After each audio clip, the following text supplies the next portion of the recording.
Thank you. Welcome to The Drop, the Grammy Museum's online interview and performance series. I'm your host, Scott Goldman. Our guest today was first introduced to audiences on The Voice in 2012. She broke through in 2015 with her top 10 debut, Cry Baby. That highly conceptual album introduced us to her alter ego of the same name. Last fall, she carried the vision of Cry Baby even further, releasing a full album and a feature-length film entitled K through 12. Melanie Martinez, welcome to The Drop. Thank you for having me. I'm very excited to be here. We're thrilled to have you. Before we even get started talking about music and film or whatever, how are you doing in the midst of quarantine? I've just been trying to stay creative, writing music. I'm working on the script and the album for my next film and album. Yeah. Great. And we'll get to that. We'll get to that in a minute. You know, I read an interview where you were talking about your creative process, yes, and you were saying how you prefer sort of a solitary approach. So I'm wondering, in a weird way, whether quarantine has some benefit to you. Yeah, I mean, I think all artists who are introverted like myself, find peace and comfort in being alone and isolated and being able to create in your own space and whatnot. So it's been really good. I've been, learning production. I'm not really a producer of any kind, but I'm working on it and working on just spending more time working on my craft and the different things that make me feel creatively fulfilled.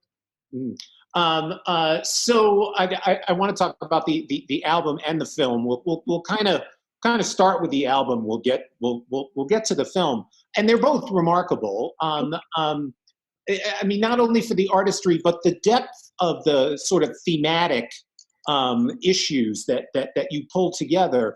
And if I understand correctly, the album came first. Mm-hmm. So did that in some way give you the framework for the project? Tell us about that. So I wrote the album first, and each song kind of came about not in sequential order. So it was completely random.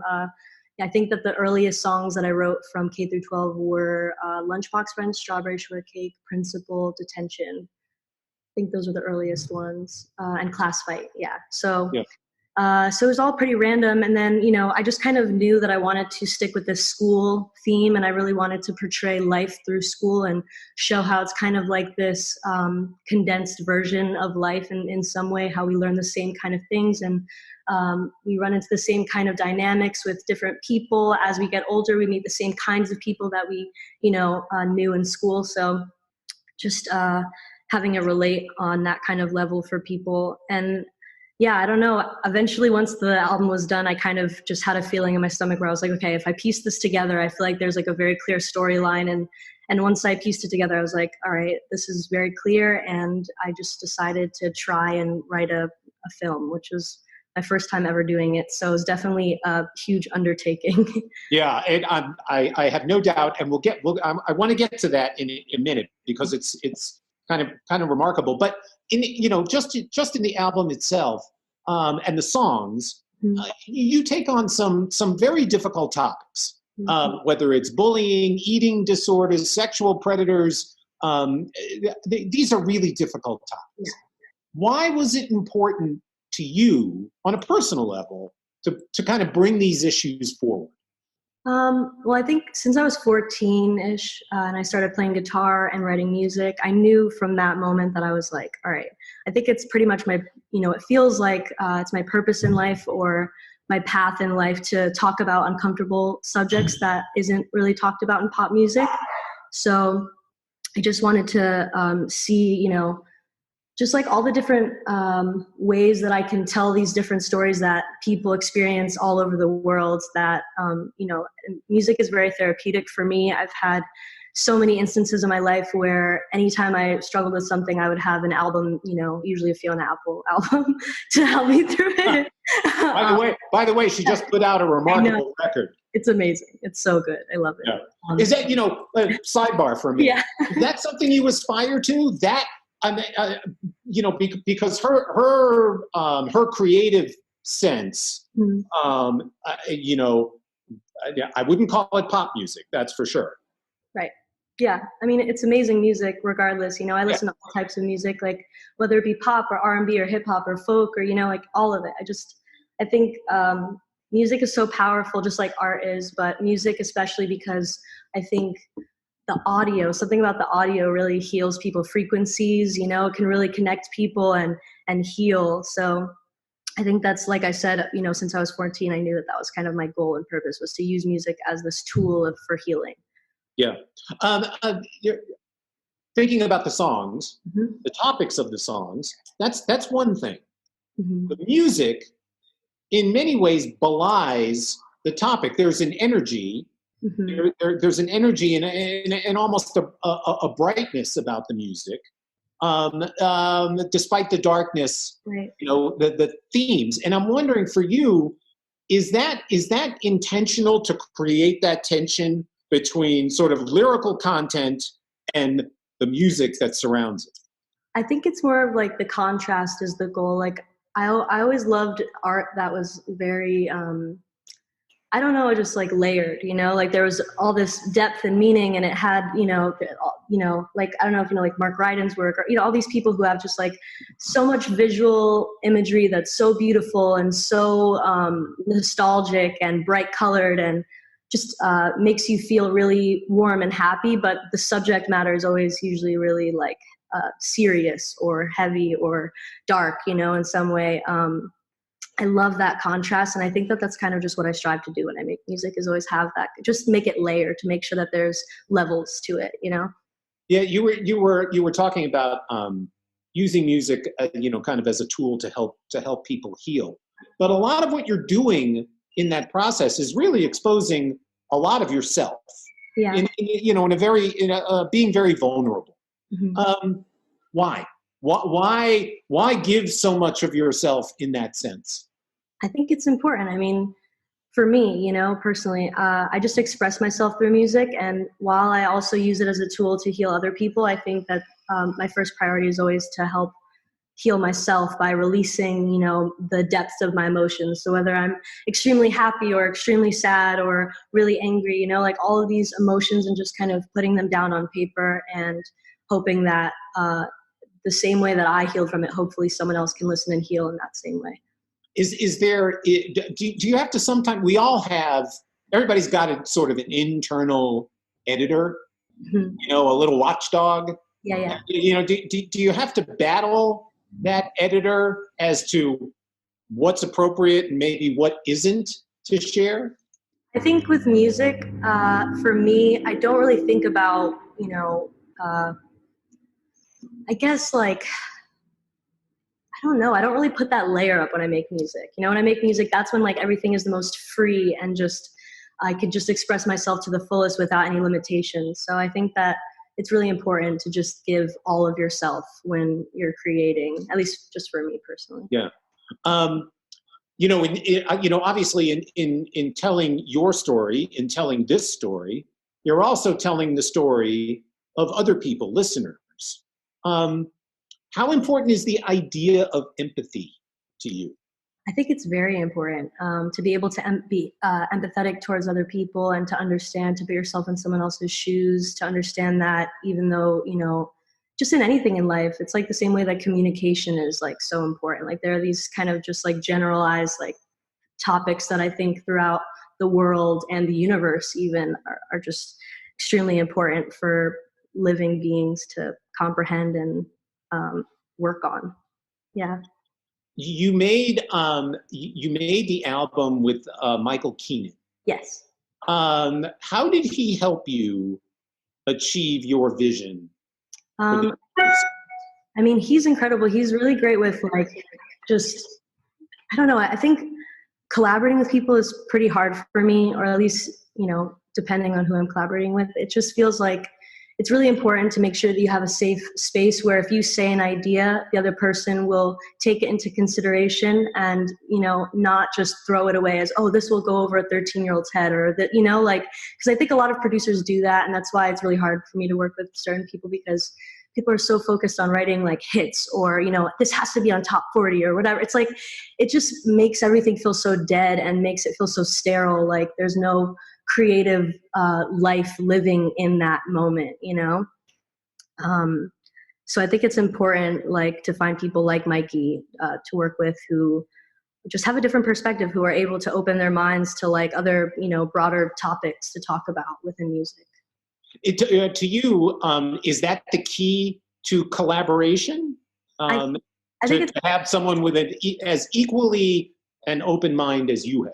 yes, I think it's important, but also just the vibe. I can't, you know, there's some thing about a vibe between, you know, people working on any creative project, whether that be, you know, dancing, you know, a choreographer and the person who's working on the dance with them, you know, for example. It's like, I think it's just important to have that vibe, and the vibe is just there with me and Mikey, so it works. Yeah. Sonically, Mhm. how is K through 12 different than Crybaby? I think it's much more grown up, and even just within itself, I feel like it has more of a dynamic between the beginning of the record to the end of the record. It just has this kind of arch where it grows into, you know, this other place where you feel like you're actually growing with the character, which was the goal. So Do you enjoy the process in the studio? You know, tweaking sounds and yeah. you know, messing with effects and all that kind of stuff. Is that something you enjoy? Yes, that makes me very happy. I love creating just in general, even if it's like a low pressure painting or something. You know, like that just makes me the happiest. So. When you're writing and when we're recording and working in the studio, do you prefer to work quickly, or will you kind of labor over something until you get it exactly? Yeah, I mean, I take a while. I usually don't ever finish a song within, like, you know how people always say like, oh, I wrote the song in 15 minutes. I'm not one of those people. I take forever, and I love taking forever on it because I just like perfecting it and making it, you know, I guess the closest to what it is that I hear in my head, because I think that's with anything, like even making film and stuff like that. It's like you want to get the idea as close to the way that you see it in your head. Yeah. Is most of that tweaking sonic, or will you spend time with lyrics as well? It's more sonic. Like usually I have a hard time going back to a song that I already wrote. Like if I'm like, oh, I don't really like this chorus, it's like the hardest thing for me ever to go back to that moment and try to rewrite that. Like I just, yeah, but it's more sonically. Usually I'll have the lyric and melody like within that first day, and even the recording of it. And I don't like to re-record or go back to it. I always have the first recording from the first day I wrote it. You know, we were talking about these topics that these songs kind of focus on.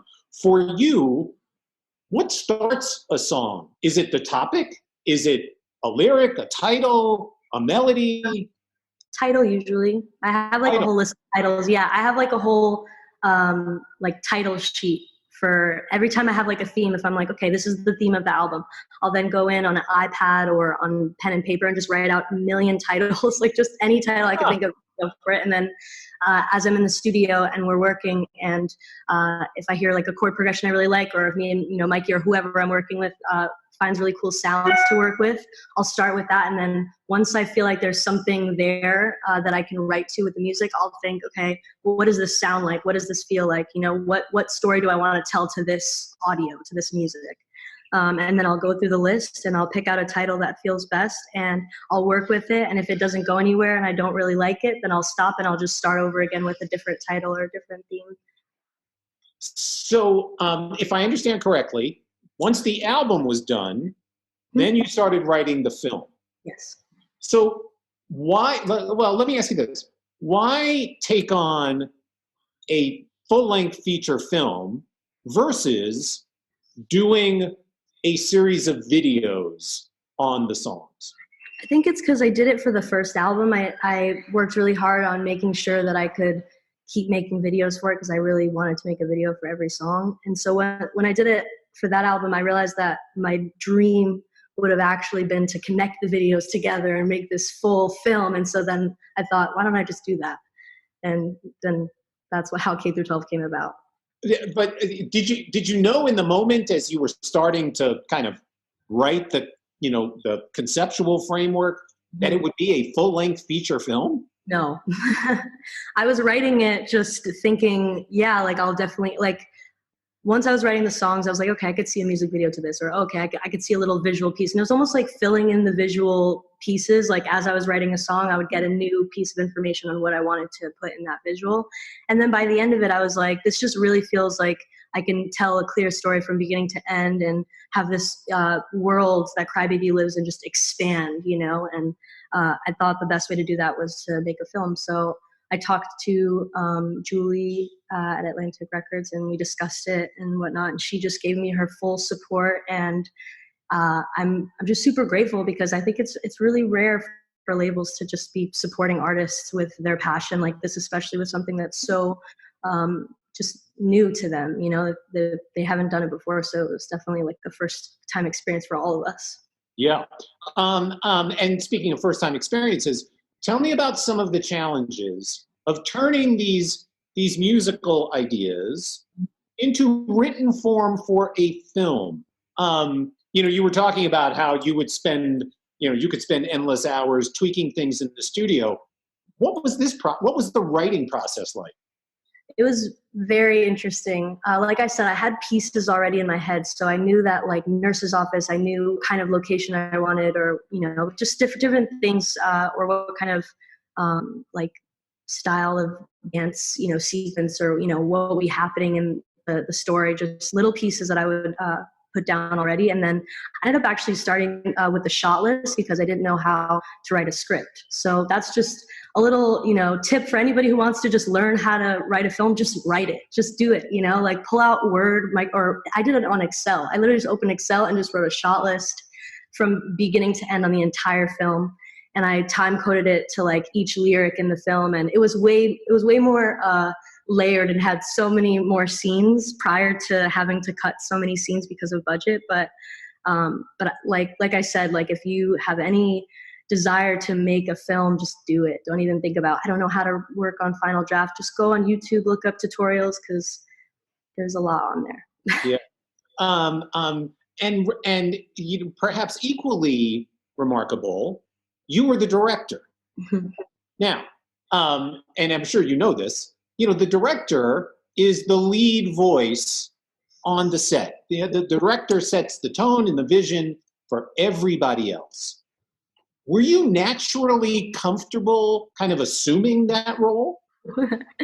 No, it definitely took a while for me to step into that role. I mean, I directed the music videos for Crybaby, and that was one thing, but to do a 31-day shoot in a different country and to direct an entire crew of people like every day and wake up at 2:30 a.m. to like go to get hair and makeup done, and then having to direct while also in hair and makeup because I had to be in different places at once. It's just like, it was definitely a huge and stressful task, but I'm so grateful that I even had the opportunity to do it, and I'm just excited to keep making more. Are there film directors that you admire? Yeah, I love so many movies, and I don't know much about film directors, but I do love Tim Burton's movies. I love Wes Anderson's movies. I love just people who have like such a clean like aesthetic where it's like, once you see a shot of theirs, it's theirs, I've been, watching a lot of movies lately, and I don't really know that many directors, but I'm just going to name those because I think they're my favorites. Yeah, no, that's all good. Going back to recording, if you're an artist and you're making music in the studio, oftentimes you have a producer who will provide feedback. Mm-hmm. That relationship is very important, and will provide feedback. As a director on the film, mm-hmm. who did you seek out for feedback?